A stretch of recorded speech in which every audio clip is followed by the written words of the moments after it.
Shalom, Allah. Peace to the gods and earth. Assalamu alaikum. Imhotep. Shalom. Peace to the streets. I'm your brother in the struggle, Brother Minister Alif. And today we're going to cover from Yahweh to Jews. It's a little play on words, if you will, because it's a lot of misinformation, misinterpretation, misrepresentation, and everyone has a right to that worldview. So I personally am not going to even touch that. You know what I mean? Some people, they have a personal vendetta against certain black people and consider them to be anti-Semitic. I don't believe that our people are anti-Semitic. A lot of people, when they read The Secret Relationships of Blacks, Jews, volumes 1 and 2, they seem to forget that the Nation of Islam, in a scholarly way, is outlined in not Messenger Elijah Muhammad's teachings or the Honorable Minister Louis Farrakhan's teachings on Jews or what have you, but actually some history. Now, one of the things we have to be mindful of, and I always tell people this, history is not a science. Can I say that again, fam? History is not a science. It can't stand up to the scientific methods. Now, basically, if you find someone that's studying ancient Kemet, ancient Egypt, or what have you, studying the history of the Jews, the slave trade, or what have you, some people simply research better than other people. Some people are more diligent in that research. Some people are more scientific in that research. Some people have more access to information that other people may not have access to. So I wouldn't waste my time with that kind of thing. One of the things that motivated me to want to make this little video is not yay, and it's not all the controversy that's going on. It's more like, from 1930 to the year 2022, many of the FOIs and MGTs still don't know the teachings of the Honorable Elijah Muhammad on Jews. It's mind-boggling. It's like, wow, for real? It's like, oh man, I could do a 5-hour video on that subject alone. But I'm gonna give you a brief summary because certain stuff is well known, well documented. Short version. The leader of the Nation of Islam, I ain't talking about what branch you from, if you're a Hebrew, if you're a Caucasian, if you're an Ashkenazi Jew, if you're a Polish Jew or Russian Jew. I'm not getting to all that right now. We're going to touch on some Jewish stuff as far as some information that, we could just at least agree on the facts. I'm talking about the teachings of the Honorable Elijah Muhammad, the teachings of Master Fard Muhammad himself. Master Fard Muhammad, short version, the founder of the Nation of Islam. It's well documented, well known. Countless books, tapes, articles from Messenger Elijah Muhammad. His ministers can give you all the fine details. You can find it on YouTube somewhere. Just go look up Elijah Muhammad videos. Short version. The Supreme Allah God taught his first, last, and only messenger, the most honorable Elijah Muhammad, that his father was a pure black man. His mother was a pure white woman. His father was a Muslim Arab man. His mother was a Russian Jew woman. His mother was Jewish. Stop right there. How can a nation be anti-Semitic when we're saying 50% of God's DNA is from a Jewish. The messenger says that in the article Awake, that Master Muhammad's mother was a Jewish. I ain't parrot. I'm quoting the man. She's a Jewish. That's well known. Read, look at the Savior's Days, 1957. Study the teachings of Elijah Muhammad. The Honorable Elijah Muhammad teaches us that Master Muhammad's father. In fact, I got a video on YouTube, called Understanding Master Muhammad. Go check that video out. So far, 11,000 of y'all saw the video, but those of you that didn't get the opportunity to see that video, go check that video out. It's up there for free. All right. When it comes to the teachings of the Honorable Elijah Muhammad, he knew that we would be bickering and arguing and fighting and killing each other if we don't find some hakim or wisdom to quell it. And he knew that that wisdom could not come until a certain time frame. He called it the Asiatic cycle. You know what I mean? Future videos, we're going to break that whole cycle down for you. You know what I mean? Short version.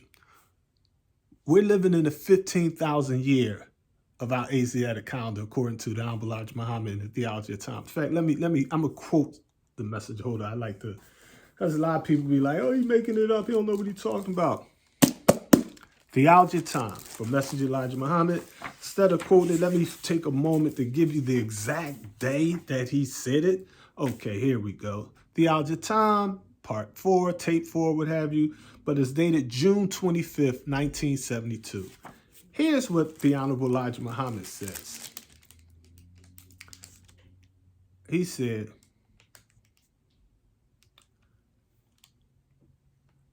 I can preach if I wanted to, but this is teaching, and I think you need teaching. If I add 6,000 onto 9,000, we come to the year 15,000. This man's number is 6 because he rules from 9,000 to the year 15,000.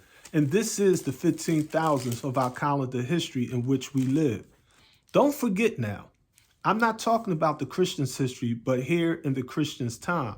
They've been here for 6,000 years. We add their 6,000 years that they've lived and made trouble on our planet, which brings us into the years 15,000. We are living in the 15,000 year.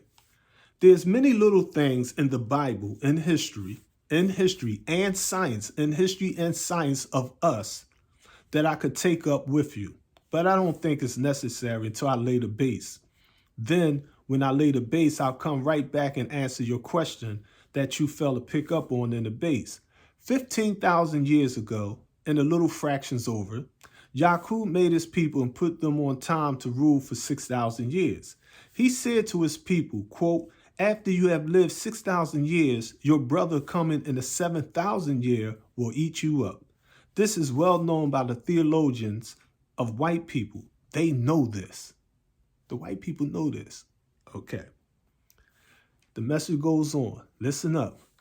Jacob had a ladder which had 15 rungs on it, and he saw angels. Jacob had a ladder which had 15 rungs on it, and he, talking about Jacob, Yaqub, and he saw angels coming up and down, ascending and descending. This bird over here, speaking of himself in America, footnote, knew all of that. Whereas in this time, they, meaning our people of the East, will take him, meaning the messenger, and his people off. The people will be going to heaven and coming down from heaven because of what, Muhammad? It will be because those who are down on the first rung of the ladder will be freed to come up and meet the angels of heaven, and the angels of heaven will be coming down meeting those who had never come up the ladder. This is what that means. The message said this is what that means. So here you got Jacob in the Bible, now I mean, and he has this vision, if you will. Now I mean, you hear a lot of people talking about, he wrestling with the angels. You know what I mean? A lot of people think we crazy when we talk about the angel stuff, that supreme angel stuff. But we're going to show you something about this Jewish issue. But before we get into it, I want to quote the messenger, just so that you can understand some stuff. Short version, like I said.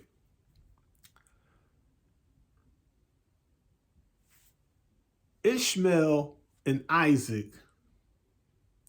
are considered cousins, okay? You have three primary types of Jew. You have Shem, Ham, and Japheth. Okay. Shem, I'm gonna put it in modern day simple language. I mean, because theologies can be confusing because theology, you have to already know a lot of other stuff. I mean, so I'm gonna simplify this. All right.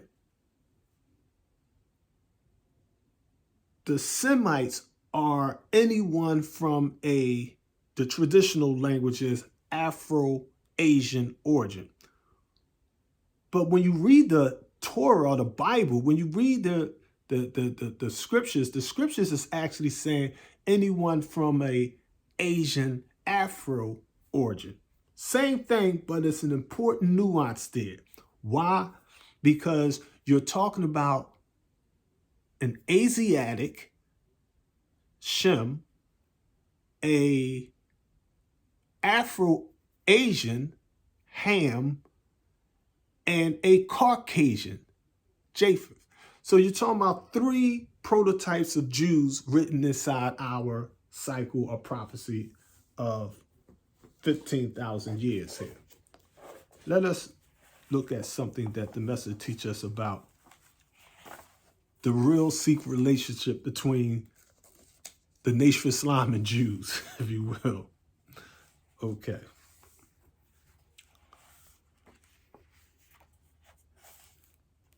The messenger teaches us, and this is from How to Eat to Live, book number 2, published in 1972. Turn to page 88 and 89 to see for yourself. The messenger says, it is sometimes hard to get natural salt. There are several salts on the market that the commercializers on food have put before us. The best salt is the natural salt, or that which the Jewish people eat and season their food with. The Jews are old settlers of the white civilization, and the first, did you hear this? The messenger teaches. I'm not talking about somebody else teaching. I'm talking about the messenger himself. According to the Honorable Elijah Muhammad, Master Muhammad's mother is a Jew. His father is an Arab. All right. His sister is half and half. All right. The message said the Jews are old settlers of the white civilization and the first guides of the white race in the natural and commercial field of foods. So here, the message is giving what we would call today Orthodox Jews. It's all kind of Jews. Now, I mean, you got Reform Jews, you got the conservative type Jews, you got all kind of Jews. You got Jews that don't even believe in Judaism. I mean, they just was born a Jew. Now, I mean, so you have scientifically, historically, you have Jews that are pitch black. You have Jews that if you looked at them, you'd be like, they are absolutely an African. If you looked at the other Jews, you'd be like, they are absolutely Chinese. If you looked at other Jews, you'd be like, that's clearly a white European. Know what I mean? And they're arguing with each other over who's a real Jew, who's not a Jew, whatever. First of all, let's get something clear here. Messenger Elijah Muhammad, he don't play no games with these devils. He's not on the tip like, oh, that one is special. He's different. He's Jewish. His thing is like, listen, black folks, the white man's the devil regardless of place or time. I wouldn't care if it was a Jewish devil, an Irish devil, an Italian devil, or a French devil, German devil, Portuguese devil, American devil. His thing was they all devils.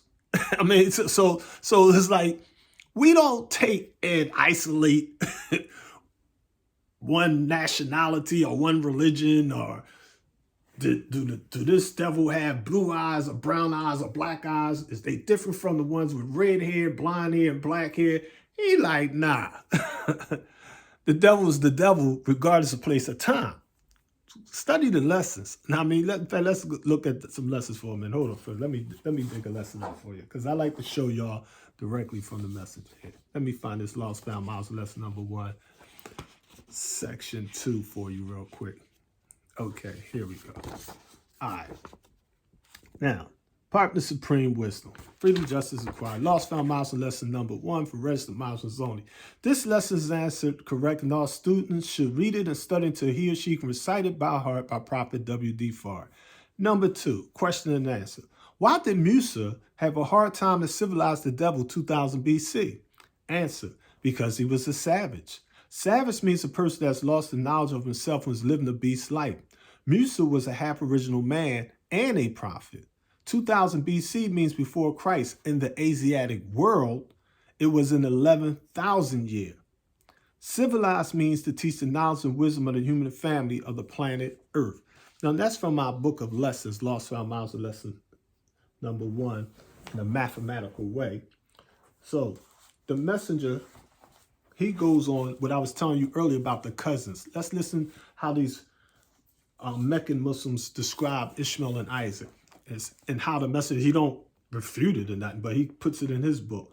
The messenger said, the Holy Quran teaches, he said, the Jews are old settlers of the white civilization and the first guides of the white race in the natural and commercial field of foods. The Holy Quran teaches the Muslims that the food of both the followers of Moses, the Orthodox Jews, and the food of the Muslims is good for each. Think about that. Because the foods of the two people do not vary too much. Now, I remember I was downtown one day. This is about 6-7 years ago. And I seen our Hebrew Israelite brothers down there. Now, I mean, you know, they be representing on, you know, had a podium up, whatever. Now, I mean, and I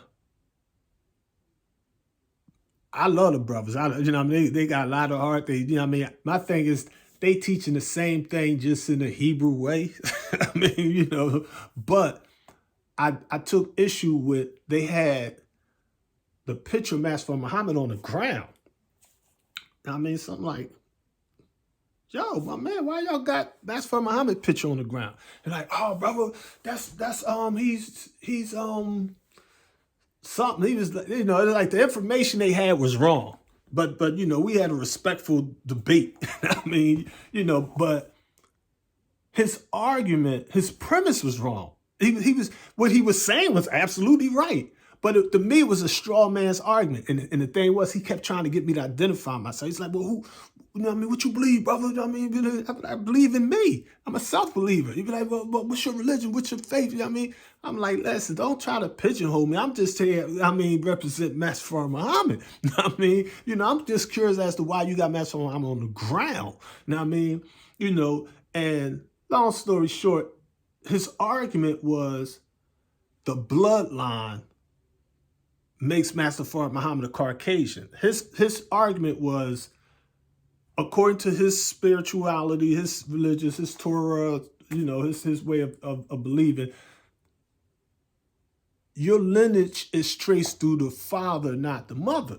So I'm like, okay, I necessarily don't agree with that. Like, you know, after Arabia, Prophet Muhammad, we consider that the time of ignorance. I mean, like, they used to literally bury their daughters. Some cultures in India, they throw gas in girls' faces, put their face on fire.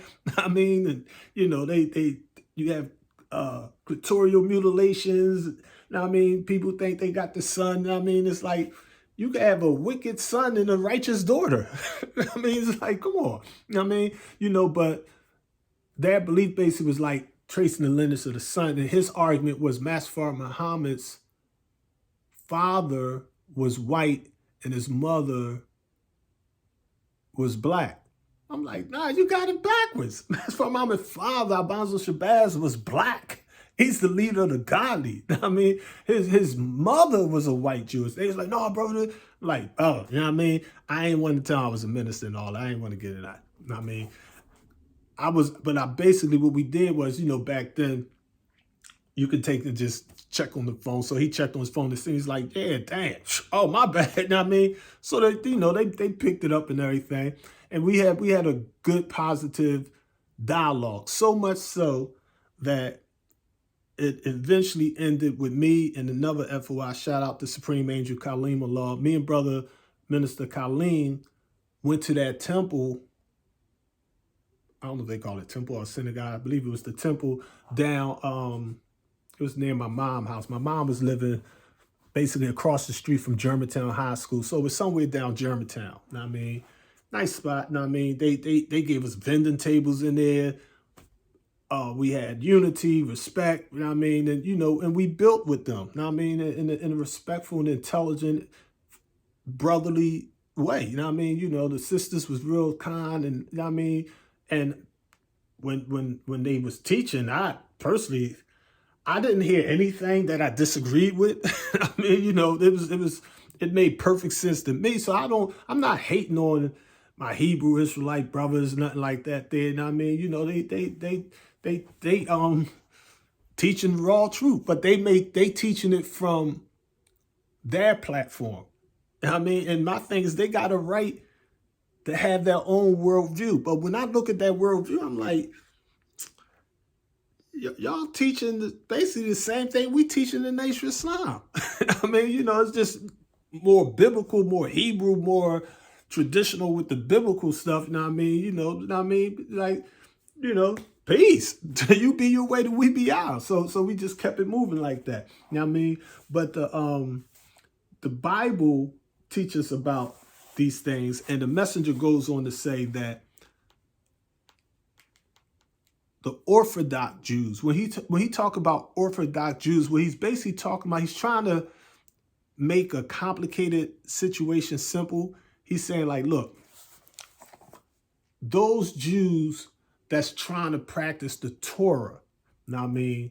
The ones that don't eat pork, you know what I mean? That try to practice the laws of Moses. Now, I mean, live by the 5 books of Moses, what have you. Know what I mean? That they don't eat swine like the book of Leviticus teach them. Know what I mean? They're aware of slavery and the devils and all that. In the Nation of Islam, we differ with them as far as not history, but the historicity as far as ancient Kemet, Black Egypt. Message teach us that historically, the real prophet Musa, Moses, did not free slaves from Egypt. I know that they believe that, and they're going to continue to believe that, but we don't believe that. Now, I mean, we believe that black people built the the pyramids of Egypt, and they wasn't slaves, they was employees, and they loved that job. They were union workers. I mean, they was paid well. Now, I mean, so that's another subject in and of itself. But the messenger goes on in here to say this. He says,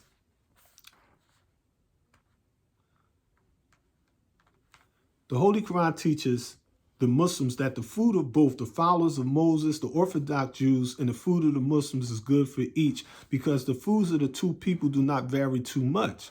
There are some weak Muslims, and there are some weak Orthodox Jews. See, the messenger ain't trying to attack the Jews either. He like, look, on both sides, you got weak Muslims and you got weak Jews. You got strong Muslims and you got strong Jews. You got weak Christians and strong Christians. Now, I mean, but they, Orthodox Jews, as God taught me, meaning Master Muhammad personally taught the messenger about these Jews. He said, as God taught me, live more closely to the Muslim way of eating than any of the rest of the white civilization. So the messenger is basically saying, like, listen, if you're going to put the devils in categories, I mean, as opposed to being anti-Semitic, they're really like the Orthodox Jews is really like the last people we should be arguing. We should be arguing with the American. we should be arguing more about these American devils. I mean, we're supposed to be arguing about these corporate devils, the 10%, the rich, the slave makers of the poor who teach the poor lies, the ones who are commonly known as the 1%. Now, I mean, it's like the Orthodox Jews, their food, which is culture, is basically what we call kosher. And the Quran teaches we can eat that food and they can eat our food. So if you go on shopping, you better off going past the Christian supermarket and getting some uh, fish or lamb or beef or chicken from there and going to the Orthodox Jewish deli and get you some meat from there if you want to get something closer to what we call in Islam halal meat. If halal and kosher is like pretty much the same thing. The oneness of Allah and the oneness of Yahweh, pretty much the same thing. The Bible is against Christmas. The Quran is against Christmas, and the Bible against eating pork. The Quran against eating. So it's a lot of parallels there because actually the prophets of God don't do anything but teach the same thing just in different ways. You know what I mean? So that's how they mathematically do that.